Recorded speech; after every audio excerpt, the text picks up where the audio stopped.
శాంతి సమాచారం వాట్సాప్ ఛానల్లో జాయిన్ అవ్వండి. అన్ని విశేషాలు ఎప్పటికప్పుడు తెలుసుకోండి.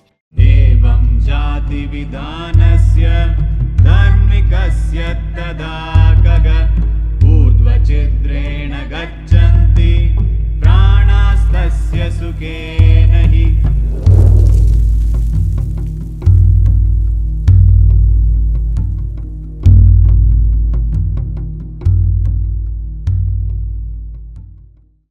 చూడండి, కాలభైరవ కర్మ ఒక విధమైనది, కాలభైరవ శాంతి మరో విధమైనది. రెండు వేరు.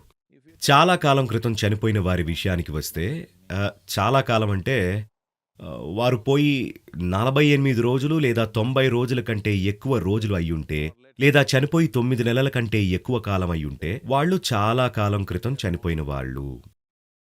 1 సంవత్సరమైనా 2 సంవత్సరాలైనా 10 సంవత్సరాలైనా పెద్ద తేడా ఏముండదు. 12 సంవత్సరాలు దాటితే, 11.5 ఏళ్లు దాటితే, 4356 రోజులు దాటితే మార్పు ఉంటుంది. ఆలోపు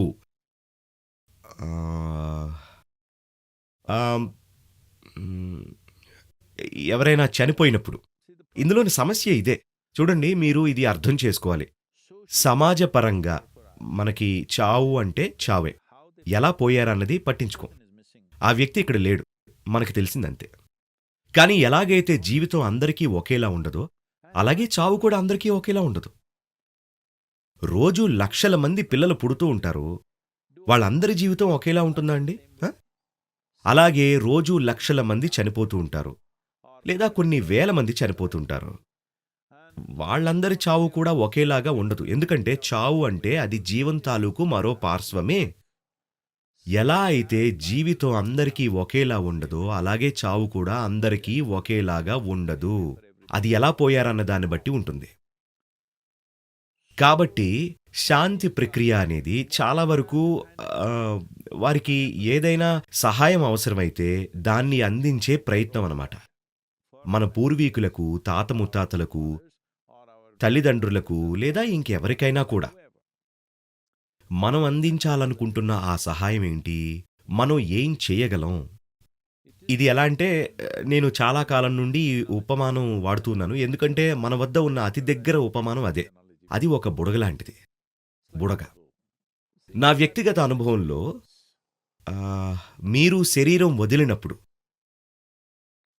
మీరు ఏ స్థాయి పరిణితిలో ఉన్నారు అన్నదాన్ని బట్టి మీ బుడగ ఎంత పల్చగా లేదా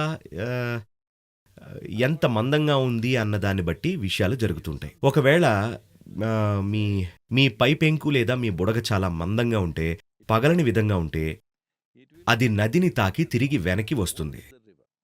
నది అంటే ఏంటి? ఇక్కడ నది అంటే ఒక ప్రవాహం, ఒక రకమైన శక్తి. ఇది జీవము కాదు, మరణము కాదు. అది పూర్తిగా వేరే రకమైన శక్తి. దీన్ని వివరించడానికి పదాలు లేవు కాబట్టి మనం దాన్ని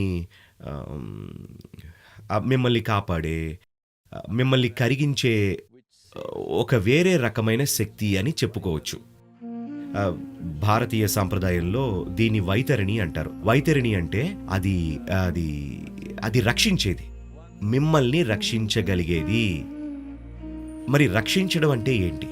అది భౌతిక నది కాదు, అది ఒక ఉపమానం.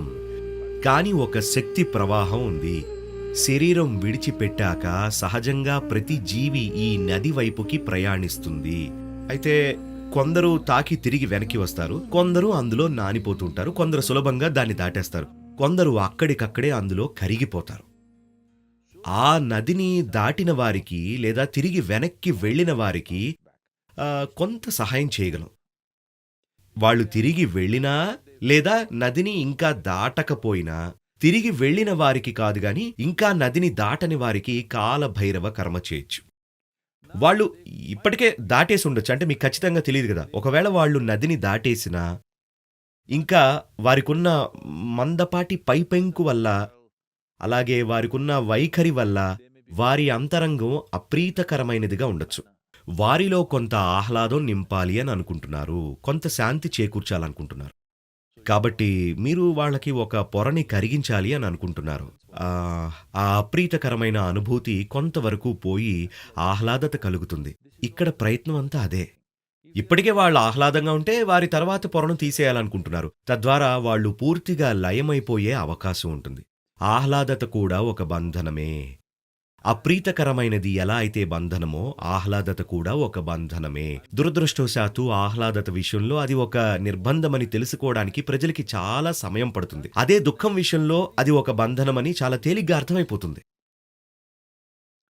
కాబట్టి మీరు కాస్త ఆహ్లాదత చేకూర్చాలని చూస్తున్నారు. ఖచ్చితంగానా అనేది మనకు తెలియదు. బహుశా మీ తాతగారు లేదా ఆ వ్యక్తి ఇప్పటికే కరిగిపోయారేమో.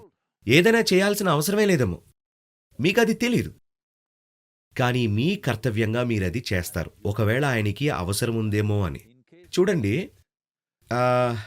ఇది ఎలా అంటే, మీరు ఇలాంటి క్రతువు చేస్తే ఇది ఆ వ్యక్తి గురించి మాత్రమే కాదు.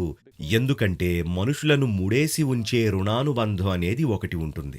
మీరు మీ తాతగారి కోసం కాలభైరవ శాంతి చేశారు అని అనుకుందాం. ఆయన అప్పటికే లయమైపోయి ఉంటే ఆయనకు దాని అవసరం ఉండదు. కానీ మీరు ఏమాత్రం పట్టించుకొని మీ తాతగారి తమ్ముడు ఆ స్థితిలో ఉంటే ఆయన దాని ద్వారా లాభం పొందొచ్చు. మీకది పర్వాలేదనుకుంటా.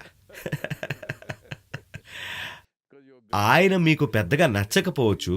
పరిస్థితి ఏంటో నాకు తెలియదు, కానీ అతనికి మీరు సహాయం చేయొచ్చు. కాబట్టి రుణానుబంధంతో ముడిపడి ఉన్నవారు కూడా లాభం పొందొచ్చు. మీ బంధువు కాని వాళ్ళు కూడా లాభం పొందొచ్చు. అందుకే మన సంస్కృతిలో కాలభైరవ శాంతి చేయిస్తూ ఉంటారు. మీ పూర్వీకులు ఇంకా అక్కడే తిరుగుతూ ఉన్నారా లేదా అన్నది మనకి తెలీదు. వాళ్ళు ఇప్పటికే లయమైపోయి ఉండొచ్చు, లేదా ముక్తి పొందారేమో, లేదా మళ్లీ పుట్టేశారేమో.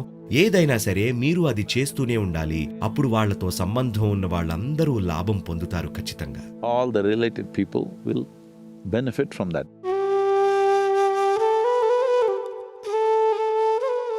పితృపక్షం అన్నప్పుడు పితృ అంటే కేవలం మీ తండ్రి లేదా తాత మాత్రమే కాదండి. మన ఉనికికి మూలమైన ప్రతి ఒక్కరూ మనకి పితృలే. కాబట్టి సంబంధం ఉన్న వారందరికీ ఇది జరగాలని అనుకుంటాం. వారు మనకి నచ్చినా నచ్చకపోయినా, తెలిసినా తెలియకపోయినా, మనతో సంబంధం ఉన్న వారందరికీ మనం చేయగలిగినది మనం చేస్తాం.